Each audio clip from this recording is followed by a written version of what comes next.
We are back at the Fantasy Flight booth, and we are going to discuss Star Wars Armada with Michael Gurnis. Michael? Hi. How are you doing, Joel? Good. My name is Michael Gurnis. I am the producer of Star Wars Armada, and what we have here is the game of fleet battles in the Star Wars universe. And it is a game where it's definitely a game of maneuver. You're going to be moving big starships, little starships, and you're also going to be moving fighter squadrons around to attack each other's fleets. On a typical turn, you're going to reveal a command when you activate a ship. You're going to resolve that ship's command dial. In this case, I have a maneuver dial, or a maneuver command revealed. And I'm moving my CR-90B Corvette. It is currently traveling at speed 2. If I had an enemy, I would shoot at that enemy, but there's nobody in range. So I get to resolve a command. I'm going to decide I'm not moving fast enough right now, and that's what the maneuver command lets me do. So I'm going to go ahead and set my speed to 3. The other thing it lets me do is turn at 1 point more than I would normally turn. All right. So I'm looking at my card here. I'm going to go ahead and go. I have to move from the outside because I would cross my own dial, or my own wand. So I move up to speed 3, and that's my ship's move. Okay. When fighters are commanded, with this command, I get to activate a number of fighter squadrons within medium range of my ship that are equal to its squadron rating. Gotcha. And they just move straight along the maneuver, along the squadron distance ruler. In this case, X-Wings can go up to speed 3, distance 3. So I would just place that squadron right there. And then I would click its slider to show that it had activated already. Oh, gotcha, cool. However, squadrons don't only activate during the capital ship phase.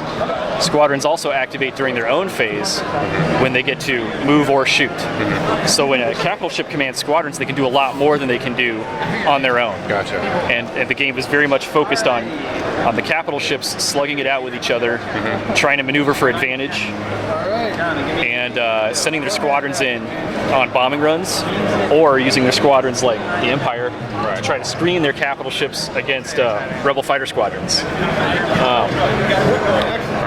So the core set includes a Victory Star Destroyer, and a Nebulon B frigate, and a Corellian Corvette, along with their attendant fighter squadrons. There are 6 TIE fighter squadrons and 4 X-Wing squadrons. So this, what we're looking at here, is 1 core set or 2? What we're looking at right here is not quite 2 core sets. I don't have all of the fighters out today. Just for demonstration purposes. But with all these 4 fighters and these 2 ships, you're looking at the Rebel fleet from your core set, as well as all of their command dials, the maneuver tool, rulers, and then all the cards to use your ships. And I noticed some of these cards here, so you've got special abilities, like for example Luke here is on that X-Wing squadron that you've got. So this squadron right here, because you can see that's Luke's portrait, this is commanded by Luke. And it's an elite squadron. Luke gets to use defense tokens, which we'll get into in a little bit, but that means that he's a lot better at dodging damage, and he's also a lot better at dealing damage because he has special abilities that make him, for example, Luke's really effective at attacking capital ships because he gets to ignore their shields, which you might expect from somebody as famous as Luke Skywalker. On the Empire side, we have the TIE Fighter Ace Howl Runner, and she's commanding a squadron too. And then we also have all of the unnamed squadrons. All the Empire pilots, the faceless Empire pilots, and their TIE fighters. And then I'm looking here on the Star Destroyer here. This is the different shield ratings there, I assume, on the left, right, and center? Exactly. So these are all the shield facings, each of these blue numbers. And then these are the attack dice that ship rolls through that arc. So if you attack through your front with the Star Destroyer, and you can go ahead and get a look here at the if you get underneath the ship, you can see the arc lines on the base. It's got a broader front most of these Oh, yes, it Rebel does. ships, the CR-90 has a similar arc, but the Nebulon B has just a pure X. Yeah. So the Star Destroyer is really good at firing that deadly front broadside. Right. That makes sense. It's not really a broadside, it's just a frontal attack. It's got 3 red dice and 3 black dice. Okay. Black dice are for short range, and the red dice are for long. And when ships move, or when ships attack, they get to attack out of 2 arcs.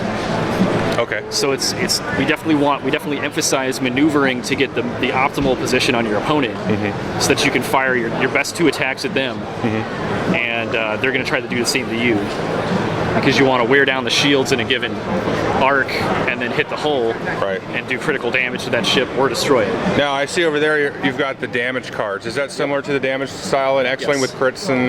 Yep. Okay, cool. It's very similar in that regard. When your ship takes hull damage, you take a face down card. If your Right. ship is dealt, if your ship takes a critical effect that causes you to flip up a card, it's a little more complex than X-Wing that way because we have different types of critical effects. Okay. But you would flip up a damage card, and now your ship has that damage effect on it. Okay.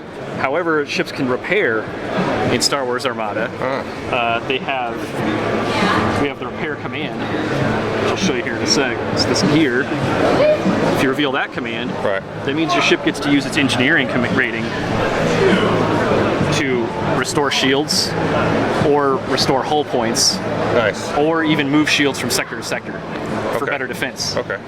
And now, when you get the box, do you Yep. get like a couple of scenarios, or what's kind of the setup? So, the learning game is focused on the Rebels and the Empire. Both commanders kind of learning the game, Okay. figuring out how to play, destroying the enemy. The Right. standard game involves fleet building, Okay. and it also involves objective cards, which I can get out and show you in a second. Objective cards come in 4 categories. You've got red, yellow, and blue. Red cards are assault missions. Yellow cards are defense missions. Blue cards are navigation missions. You have to have one of each category in your hand before the game begins. Okay. One player is going to have initiative. The other player is going to be the owner of the mission that gets selected. So the player with initiative is going to look at my hand. He's going to look at our relative strengths in each fleet and say which of these missions that you have selected is going to be the best for me to try to complete, because I know you've already built to your strengths with these cards. Right. So we're each trying to optimize our fleet to perform one objective from each category. And then that advantage, that's going to give that second player an advantage in achieving victory by scoring bonus points. Okay. And in some cases doing other things, manipulating how obstacles are placed into the game. Because like X-Wing, we also have asteroid fields, but we have debris fields. We also have a space station. And the objective cards can affect that. They can also do things like place mines into the field that the ships have to navigate around or take Okay. lots of damage. Cool. So Awesome. that's how that system works. Okay. Well, I appreciate your time. You bet. Thank you very much. It's been really good.